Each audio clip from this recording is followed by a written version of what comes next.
Alors, révélateur d'une époque, il est parti avec la zapette. Merci. Beaucoup trop d'honneur, merci, merci Michel. Alors, voilà, ça va passer. Hein.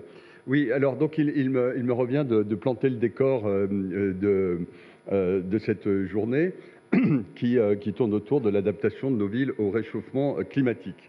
Alors, je commencerai par un sondage récemment publié le 21 janvier 2024 qui dit que le réchauffement climatique devient la deuxième préoccupation des Français.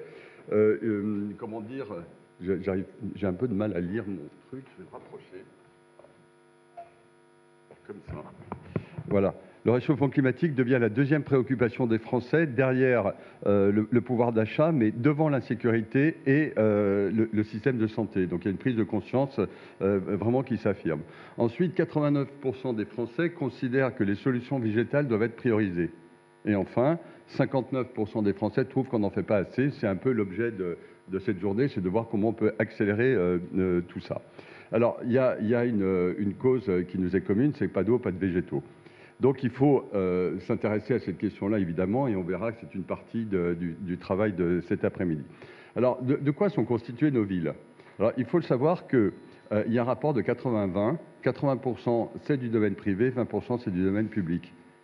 Ça veut dire que si on regarde les cartes aujourd'hui qu'on est capable, les cartes satellitaires qu'on est capable d'analyser et qu'on voit une représentation avec un code couleur de ce domaine privé, là on voit cette photo et on s'aperçoit donc que ça fait 80% du foncier, mais que ça regroupe 90% du potentiel d'infiltration des eaux de pluie et 70% des arbres.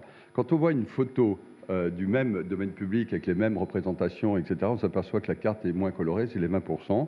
Et on sait qu'il n'y a plus que 10% du potentiel d'infiltration des eaux pluviales et que 30% des arbres.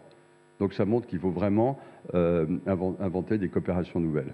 Alors, ces villes, ces 80% du domaine comment dire, privé, elles sont composées en moyenne entre 55 et 60% des parcelles, c'est de l'habitat individuel. Donc, il faudra aussi aller chercher les propriétaires de maisons individuelles, etc. C'est la forme urbaine qui est la plus représentée. La deuxième, c'est le monde économique. 30% du foncier urbain est dédié à de l'activité industrielle ou de l'activité économique. Donc, ce que je vous disais, des coopérations nouvelles sont indispensables.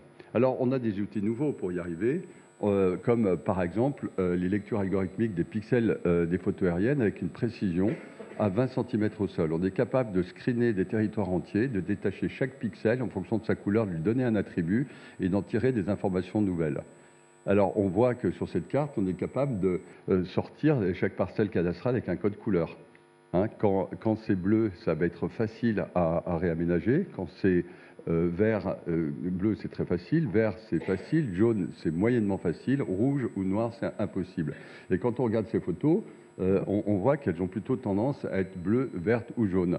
C'est une bonne nouvelle parce que ça veut dire que nos villes, à 70%, sont remédiables. C'est-à-dire quand on additionne les parcelles où on va pouvoir intervenir, c'est-à-dire infiltrer l'eau de pluie à la parcelle cadastrale et plantée, et qu'on ne retient que les parcelles qui sont jugées très faciles, faciles ou moyennement faciles, on touche 70% de la ville existante. C'est-à-dire que ça vaut le coup de le faire parce que nos villes sont remédiables, mais à la condition, comme je le disais tout à l'heure, d'inventer des nouvelles coopérations entre le domaine public et le domaine privé. C'est-à-dire qu'en gros, nos politiques ne doivent pas s'intéresser que à ce domaine privé, mais bien combiner avec les deux. Alors, on va évoquer pendant la journée un certain nombre de questions. Faut-il aménager la ville pour la nature ou faut-il l'aménager par la nature? Et on verra que derrière cette petite différence d'un mot se cachent des principes qui peuvent être assez radicalement différents. C'est le premier travail qu'on va faire après cette introduction. Véronique Mur va parcourir certains mots du végétal et donner quelques explications et quelques définitions. Ensuite, on va se poser la question, par exemple, de savoir faut-il mieux planter une forêt dense, une forêt Miyawaki, par exemple, avec comment dire, cette idée de créer un réservoir de biodiversité dans lequel on va trouver une densité de plantation importante, etc. On va vanter les mérites de cette plantation dense qui permet de pousser plus vite, de stocker mieux, etc. etc. Et avec des logiques qui vont jusqu'à 5 arbres au mètre carré. Voilà, et qui crée des îlots de fraîcheur. Mais par contre, ne crée pas beaucoup d'indices de canopée. Vous savez, l'indice de canopée, c'est le pourcentage d'ombre porté par des végétaux sur le sol urbain. Donc si on plante par exemple une forêt Miyawaki sur 1000 m² et qu'on plante 5000 arbres, on va faire tourner le compteur à arbres, ça beaucoup, mais par contre on va créer que 1000 m² d'indice de canopée. Et se poser la question si au contraire il ne faut pas plutôt planter ces 5000 arbres de façon clairsemée, de façon dispersée, saupoudrés au plus près de ceux qui en ont besoin, et auquel cas on va créer de multiples petits îlots de fraîcheur et peut-être mieux rafraîchir la ville. C'est une des interventions. La deuxième, comment dire, on a la chance d'avoir Martial Eflin ici, qui est docteur qui travaille au CNRS et qui va nous dire, nous expliquer quelles conséquences le réchauffement climatique planétaire peut avoir à l'échelle micro pour ces scientifiques que sont les villes et nos tissus urbains. Alors, dans le cas d'un saupoudrage, par exemple de 5000 arbres plantés ici et là au plus près de ceux qu'on a besoin, on peut imaginer qu'à 20 m² d'ombre portée par le végétal 15 ans plus tard, on va avoir un indice de canopée qui sera plutôt de 100 000 m². Donc 1000 m² dans le cas d'une forêt ramassée sur un terrain, 100 000 m² dans le cas d'une plantation disséminée. Et donc on peut se poser la question de savoir si la concentration qui est si utile à la biodiversité, pour le fonctionnement de la biodiversité, est-elle une aussi bonne réponse à l'adaptation de nos villes au réchauffement climatique, ou au contraire faut-il plutôt privilégier le saupoudrage? Ensuite, comment adapter nos villes au réchauffement climatique? La question que se posent beaucoup de nos élus, notamment le soir quand ils se retournent et qui regardent la photo aérienne qui est visuellement de leur ville qui est dans leur bureau, et ils se disent mais il faut que je trouve une solution, mais mon Dieu, par où je commence et qu'est-ce que je fais?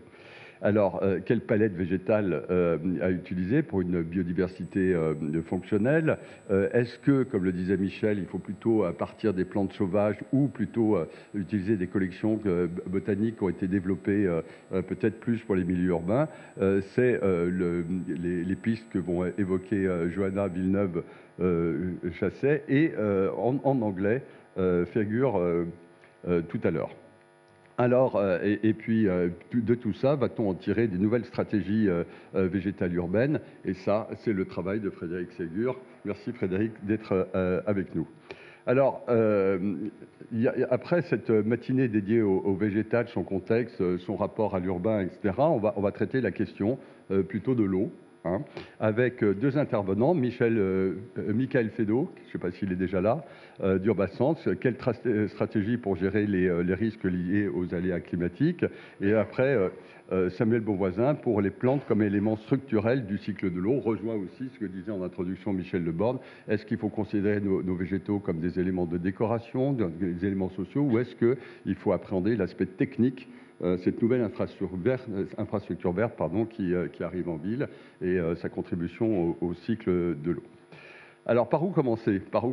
Alors, d'abord, il faut se rappeler qu'on n'adapte pas les villes au réchauffement climatique pour adapter les villes au réchauffement climatique. On adapte les villes au réchauffement climatique pour ceux qui habitent, pour ceux qui y travaillent ou pour ceux qui la fréquentent. Et les stratégies ne sont pas les mêmes. Dans un cas, on va plutôt aller chercher les pieds d'immeubles et puis des végétaux peut-être un peu plus hauts. Dans le cas de la ville où on travaille, on va chercher les grands producteurs de chaleur, les grands parkings, etc. Et puis pour la ville que l'on fréquente, on va aller chercher les itinéraires d'eau. On va essayer de capable, avec nos lectures algorithmiques, de voir quels sont les morceaux d'itinéraires qui sont au soleil, de ceux qui sont à l'ombre portée d'un bâtiment, d'un arbre, etc. Et on va proposer aux élus de compléter les séquences de façon à augmenter la taille et la continuité des corridors de fraîcheur qu'il nous faut créer. Voilà. Ensuite, pour faire ressortir des îlots de fraîcheur, etc., toujours cette lecture algorithmique nous permet de faire des choses assez étonnantes, comme par exemple, on peut faire des lectures croisées, où on dit isolez-moi s'il vous plaît dans la ville les endroits les plus chauds, les endroits où on va pouvoir infiltrer l'eau de pluie de façon très facile, moyennement facile, là où le gradient de naturalité est le plus faible, c'est-à-dire là où il n'y a pas beaucoup d'arbres. Et pas beaucoup d'arbres, il fait chaud, bien sûr, tout ça fonctionne, mais pas beaucoup d'arbres où on peut infiltrer, ça veut dire de l'eau de pluie, ça veut dire qu'on va avoir la ressource en eau et qu'on va pouvoir planter de façon active. Et puis dans le cas de la stratégie de la ville où on habite, on va dire également, sortez-moi enfin les parcelles où il y a le plus de gens qui vivent, où il y a le plus de gens exposés, les moins de 5 ans, les plus de 65 ans, etc. etc. Et on arrive à sortir des cartes comme comment dire, à Dijon, voilà, les territoires qui correspondent à ces différents critères. Alors on voit sur cette photo, c'est assez intéressant que finalement c'est disséminé un peu partout dans l'agglomération, plutôt dans la première couronne, mais on voit bien qu'on est dans une logique de dispersion qui invite à des réponses peut-être plus localisées et moins concentrées. Alors, on va parler de tout ça dans une table ronde qui va être animée par Frédéric Ségur sur les strates végétales, les solutions climatiques, etc., avec Isabelle Aymon, adjoint au maire de la ville de Laval. Bonjour et merci d'être là. Avec Marie Gandois, que j'ai vu aussi qui est quelque part ici. Merci également d'être venu, qui travaille à la ville de Paris. Avec Antoine Dagano, qui est là aussi, je crois, et avec Stéphanie Charrier, paysagiste conceptrice. Donc tout ce monde-là va traiter de cette question. Et Catherine, non, alors je me suis trompé, c'est pas grave, et Catherine Villefranc de l'agence Artemis. Donc merci à vous tous d'être là. Cette journée va être conclue par Marie Levaux et Catherine Muller. Un petit mot spécial pour Marie Levaux et Catherine Muller, des personnes vraiment engagées. C'est très très agréable de collaborer avec vous. Merci. Et puis je remercie également tout le petit groupe qui a collaboré à monter cette journée. Ça a été vraiment très assidu, mais surtout très agréable. Donc merci beaucoup à vous tous. Voilà.